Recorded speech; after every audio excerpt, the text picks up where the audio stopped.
আজকে উনি বক্তব্য দিচ্ছেন যে প্রধানমন্ত্রী হইয়া যদি বউকে সাথে নিয়ে ঘোরে, প্রধানমন্ত্রী হয়ে বউকে যদি এত সম্মান দিতে পারে জনাব তারেক রহমান, তাহলে আপনারা কি করেন? তখন হাসনাত আব্দুল্লাহ বলতেছে, আমাদের কাছে আমাদের বউ হলো রানীর মতো। বর্তমানে বাংলাদেশের সবচাইতে আলোচিত এমপির নাম হলো হাসনাত আব্দুল্লাহ। বয়সে তরুণ, বয়স কম, রক্ত গরম, এমন এমন বক্তব্য দেয় মাথা ঘুরে যায়। আজকে উনি বক্তব্য দিচ্ছেন যে প্রধানমন্ত্রী হইয়া যদি বউকে সাথে নিয়ে ঘোরে, প্রধানমন্ত্রী হয়ে বউকে যদি এত সম্মান দিতে পারে জনাব তারেক রহমান, তাহলে আপনারা কি করেন? তখন হাসনাত আব্দুল্লাহ বলতেছে, আমাদের কাছে আমাদের বউ হলো রানীর মতো। মারহাবা খান, বেচারার সাহস আছে। উনি বলতেছে প্রধানমন্ত্রী তারেক রহমান সব জায়গায় বউ নিয়ে যাইতেছে, উনি যদি প্রধানমন্ত্রী হইয়া বউকে এত সময় দেয়, বউকে এত সম্মান দেয়, সব সময় বউকে এভাবে আগলায় রাখে প্রধানমন্ত্রী হইয়া, তাহলে আমরা কি করতেছি? তাহলে আমাদের উচিত বউকে এভাবে আগলায় রাখা এবং বউকে প্রধানমন্ত্রীর মতো সম্মান দেওয়া। হাসনাত আব্দুল্লাহ একটা জিনিস, কথা কোন ঠিক কিনা? খেজুরের হিসাব দিয়া সারা বাংলাদেশের সব এমপিদের ঘুম হারাম করে দিয়েছে। কথা বলে ঠিক কিনা? খেজুরের হিসাব দিয়া। পরে আমরা জানতে পারলাম সৌদি আরব থেকে বাংলাদেশে খেজুরের কার্টুন আসছে 12,500। কত? এই নওগাঁ জেলাতে আসছে, আমাদের বগুড়াতে আসছে 291 কার্টুন। কথা কি বুঝতে পারতেছেন? এরপরে একেবারে ঢালাও ভাবে কত কার্টুন কোন জেলা সব বরাদ্দ চলে এলো।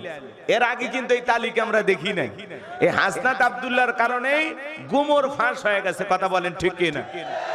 একবারে পুরো জাতির সামনে সব উন্মোচন। কয়েকদিন আগে আবার 10 লাখ টাকা বরাদ্দ পাইছেন, সেটা আবার কিভাবে খরচ করবেন সেটা আবার হিসাব দিচ্ছেন। আবার জনগণকে বলতেছেন, আপনারা জানেন আমার বেতন কত? একটা এমপি বেতন পায় 1,74,000 টাকা। এবং ঢাকায় আমি একটা বাড়ি পাইছি, যেই বাড়ির ভাড়া 1-1.5 লাখ টাকা। আপনাদের কারণে, আপনারা ভোট দিয়ে আমাকে নির্বাচিত করছেন, আমি 5 বছরের জন্য আমি আপনাদের চাকরি করতেছি, বিদায় আপনাদের সুখে দুঃখে পাশে থাকবো। আপনাদের একটি টাকাও আমার দ্বারা এদিক সেদিক হবে না। যা বরাদ্দ পাই টু পাই হিসাব আপনাদেরকে দেব। এই জন্য হাসনাত আব্দুল্লাহ একটা পেজ খুলছে, নাম দিয়েছে জবাবদিহিতা। মানে এই 5 বছর যদি এইভাবে প্রত্যেকটা এমপি কি পায়, এটা যদি হাসনাত আব্দুল্লাহর মাধ্যমে এইভাবে ফাঁস হতে থাকে, বাকি এমপিদের দুর্নীতি করা বন্ধ হয়ে যাবে। এই হলো তরুণদের পাওয়া। এই জন্য আজকে যুবকেরা আয়োজন করছে কারা? যুবকেরা। আলহামদুলিল্লাহ, আমি একেবারে বয়স খুব বেশি হয় নাই, মোটামুটি যুবকদের খাতারে আছি। যদি মনে করেন আর কি, তাহলে আয়োজকও যুবক, আমিও যুবক, বাংলাদেশের এমপিও 2-4 জন হয়েছে যুবক। কথা বলেন ঠিক কিনা? তাহলে সারা দেশে যেহেতু যুবকদের জয় জয়কার আশা করা যায়, যুবকদের মাধ্যমে সমাজ পরিবর্তন হবে। কথা বলেন ঠিক কিনা?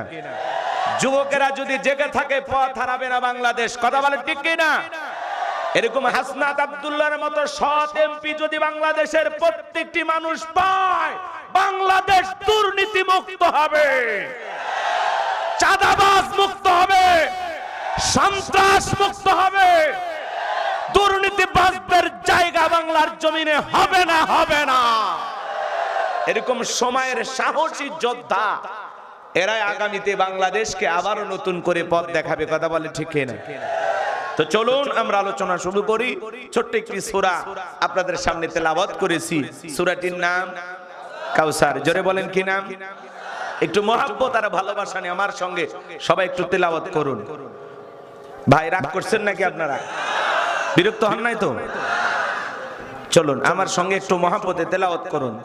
আউযু বিল্লাহি মিনাশ শাইতানির রাজিম। বিসমিল্লাহির রাহমানির রাহিম। বিতাড়িত মর্দাত শয়তানের কাছ থেকে আল্লাহ পাকের কাছে আশ্রয় প্রার্থনা চাচ্ছি। পরম করুণাময় সিমদালু আল্লাহ তাআলার নামে শুরু করছি। ইন্না আ'তাইনাকাল কাউসার ফাসাল্লি লিরাব্বিকা ওয়ানহার ইন্না শানিয়াকা হুয়াল আবতার। আল্লাহু আকবার। যে কোনো আয়াত বা সূরার তাফসীর করতে হলে কোন প্রেক্ষাপটে কোন সময় আল্লাহ তাআলা সেই সূরাটি বা আয়াতটি নাজিল করেছেন, সেই নাজিলের প্রেক্ষাপট জানার দরকার আছে না নাই? আরবিতে বলা হয় শানে নজুল। যদি শানে নজুল আলোচনা করা হয় তাহলে তাফসীর বুঝতে সহজ হয়। তাহলে এই সূরাটি কোন প্রেক্ষাপটে কোন সময় আল্লাহ তাআলা তার হাবিবের উপরে নাজিল করেছেন, সেই নাজিলের সময়কালটা একটু বলা দরকার আছে না নাই? আমি কি বলবো? রাগ করবেন না তো ইনশাআল্লাহ? একটু তাকবীর দেন, লিল্লাহি তাকবীর। হয় না, একটু জোরে আওয়াজ দেবেন। আমি করব ওয়াজ, আপনারা দেবেন আওয়াজ, জবাব দিবেন। ঠিক ঠিক আলোচনা হবে কমপ্লিট। শ্রোতাদের স্পিরিটে বারে, বক্তার হিট, আলোচনা হবে জায়গা মতো ফিট। আগে বলতাম কিছু আছে প্যান্ডেলে, কিছু আছে অ্যাঙ্গেলে। এখন আর অ্যাঙ্গেলে না, যা বলবো সব ডাইরেক্ট। অ্যাঙ্গেলে বলার দিন সেই, ডাইরেক্ট বলার বাংলাদেশ। কথা বলে ঠিক কিনা? কারণ এখন আর মহিলা প্রধানমন্ত্রী না, এখন হচ্ছে পুরুষ প্রধানমন্ত্রী। মহিলা প্রধানমন্ত্রী হইলে কিছু কইলে রাগ করতো, পুরুষ তো আশা করা যায় রাগ করবে না। সরকার দলীয় প্রধান যিনি, তিনিও পুরুষ। বিরোধী দলীয় নেতা প্রধান যিনি, তিনিও পুরুষ। যেদিকে তাকায় খালি পুরুষ দেখতেছি। কথা বলেন ঠিক কিনা? এইবার আশা করা যায় পুরুষদের সুদিন ফিরে আসবে ইনশাআল্লাহ। এর আগে তো কিছু কইলেই নারী নির্যাতনের মামলা দিত। কি বলেন? কারণ নারী পাওয়ারে ছিল। এখন আলহামদুলিল্লাহ পুরুষ প্রধানমন্ত্রী। আশা করা যায় এদেশে আর পুরুষেরা নির্যাতিত থাকবে না। কথা বলেন ঠিক কিনা? এইবার যদি পুরুষেরা ঘর জামাইয়ের জায়গা থেকে মাথা উঁচু করে বাঁচতে পারে, কথা কোন ঠিক কিনা? হ্যাঁ, চলুন আমরা আলোচনা শুরু করি। ভয় আছে? ভয় ডরবিহীন ভাবে কোরআন এবং সুন্নাহর আলোকে বর্তমান প্রেক্ষাপটকে সামনে রেখে, বর্তমান বিশ্বকে সামনে রেখে আমরা আলোচনা করার চেষ্টা করব। আল্লাহ বক্তা শ্রোতা সবাইকে কথাগুলো বলার এবং শোনার এবং আমল করার তৌফিক দান করেন। জোরে বলুন আমিন। বিশেষ করে আমার জন্য দোয়া করবেন, আমি যেন আপনাদের সামনে সুন্দরভাবে এই বিষয়টা উপস্থাপন করতে পারি। আল্লাহ যেন সেই জ্ঞান, সেই তৌফিক আমারে দান করেন। জেলা এখন আমিন। আমার কোনো জ্ঞান নাই, জ্ঞান দেওয়ার মালিক কে? ক্বালু সুবহানাকা লা ইলমা লানা ইল্লা মা আল্লামতানা ইন্নাকা আনতাল আলিমুল হাকীম। বলুন সুবহানাল্লাহ। জ্ঞান দেওয়ার মালিক কে? আল্লাহর কাছে দয়া করুণা ভিক্ষা চেয়ে আমি আলোচনা শুরু করছি।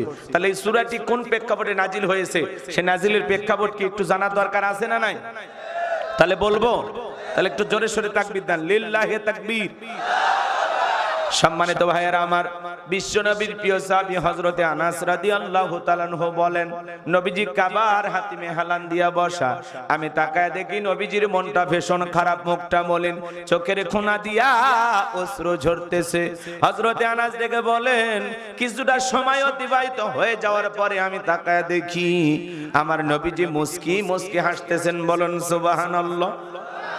হযরতে আনাস দেখে বলে, নবী গো, এই মাত্র দেখলাম মনটা খারাপ, মুখটা মলিন, চোখের কোনা দিয়া অশ্রু ঝরতেছে, আবার কেনই বা মুস্কি মুস্কি হাসেন? আমার নবী কেন কাঁদেন, কেন হাসেন? এর পেছনে রহস্য আছে না নাই? নবীজির কান্না করার কারণ হলো নবীজির কলিজার টুকরা ছেলে সন্তানগুলো জন্ম নেয়, আর এক এক ছেলে সন্তানগুলো মারা যায়। আবুল কাসেম মারা যায়, আবু তাকের মারা যায়, ইব্রাহিম মারা যায়। বাবা হিসাবে নবীর মনেও কষ্ট লাগে কিনা? ছেলেগুলো জন্ম নেয় আর এক এক ছেলে সন্তানগুলো মারা যায়। নবীজির কাছের চাচা নাম হলো আবু লাহাব, ডেকে বলে, ভাতিজা, তোমার বংশে ভাতিজার কেউ থাকলো না, তুমি একটা লেজ কাটা, তুমি একটা নির্বংশ, তুমি একটা হাট করে জোরে কন্যা উযুবিল্লাহ। যদিও রাসূলের চারটি কন্যা সন্তান জীবিত ছিল, কিন্তু ছেলেগুলো জন্ম নেয় আর এক এক ছেলে সন্তানগুলো মারা যায়। বলেন তো বাজান, সন্তান যদি মারা যায় মনের কষ্ট কমে না বাড়ে? আরেকটু জোরে বলেন। আবার আপন মানুষ হয়ে সমালোচনা করতেছে, তাহলে কষ্ট কমে না আরো বাড়ে? আপনারাই বলুন, আল্লাহ না করুক আপনার আমার সন্তান যদি মারা যায়, কাছের আত্মীয় স্বজনদের উচিত বিপদের দিনে সান্ত্বনা দেওয়া। কিন্তু নবীর চাচা আবু লাহাব এতটাই খারাপ, সান্ত্বনা দেওয়া তো দূরের কথা, ডেকে বলে ভাতিজা তুমি একটা লেজ কাটা, তুমি একটা নির্বংশ, তুমি একটা হাট করে জোরে কন্যা উযুবিল্লাহ। এ বাজান, এই পৃথিবীর জমিনে আল্লাহ রাব্বুল আলামিন অনেক নবী রাসূলকে পাঠিয়েছিলেন, তাদেরকে আল্লাহ রাব্বুল আলামিন সন্তান দিয়েছিলেন, তাদের সন্তানগুলো প্রাপ্ত বয়স হওয়া পর্যন্ত, যৌবন পর্যন্ত পৃথিবীর জমিনে জীবিত ছিল, কিন্তু নবীজির একটা ছেলে সন্তান কেন জীবিত থাকলো না?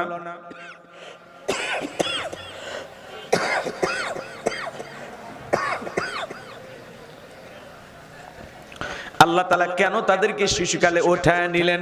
এর পেছনে কারণ আছে না নাই? নবীজির একটা ছেলে সন্তান পৃথিবীর জমিনে আল্লাহ তাআলা কেন জীবিত রাখলেন না? প্রত্যেকটি সন্তানকে আল্লাহ কেন উঠায় নিলেন? এর পেছনে কারণ আছে না নাই? নবীজির ছেলে সন্তানগুলো শিশুকালে বিদায় নেওয়ার পেছনে কারণ আছে তিনটি। জোরে বলেন কয়টি? নবীর উম্মত হিসেবে জানতে মনে চায় না? কারা কারা শুনতে রাজি? দুই হাত তুলে আল্লাহকে দেখান। লিল্লাহি তাকবীর। হাত নামান আমার ভাইয়েরা। কি সেই তিনটি কারণ? যদি আমি বলতে চাই 3 নাম্বার আয়াতের আলোচনা করা লাগবে, আমি কি 1 নাম্বার আয়াত বাদ দিয়ে 3 নাম্বারে যাব, নাকি আস্তে আস্তে শুরু করা যাক? ধৈর্য আছে তো ভাই? গভীর মনোযোগ দিয়ে শুনবেন। একে তো সন্তান হারানোর ব্যথা, আবার আপন মানুষদের সমালোচনা, অন্যদিকে সাহাবায়ে কেরাম যারা ইসলাম ধর্ম গ্রহণ করে, কাফের বেঈমানরা তাদের উপর নির্যাতন ও জুলুমের স্টিম রোলার চালায়। হযরতে বেলাল তখনও কালেমা পড়ে মুসলমান হন নাই। নবীজি রাতের বেলায় দারুল আরকামে বসা, হযরতে বেলাল বিশ্ব নবীর দরবারে উপস্থিত হয়ে গেলেন। নবীজির চেহারার দিকে তাকাইয়া ডেকে বলে, নবী গো, আপনার চাইতে সুন্দর মানুষ আমি জীবনে কোনোদিন দেখি নাই। বলুন সুবহানাল্লাহ। আপনার আমার নবী কতটা সুন্দর ছিলেন জানেন? হযরতে জাবের রাদিয়াল্লাহু তাআলা আনহু বলেন, পূর্ণিমা রাত আমি রাসূলের বাড়িতে গিয়েছিলাম, সেদিন দেখেছিলাম চাঁদ দেখেছে দুইটা, একটা চাঁদ আসমানে আর একটা চাঁদ জমিনে। হযরতে জাবের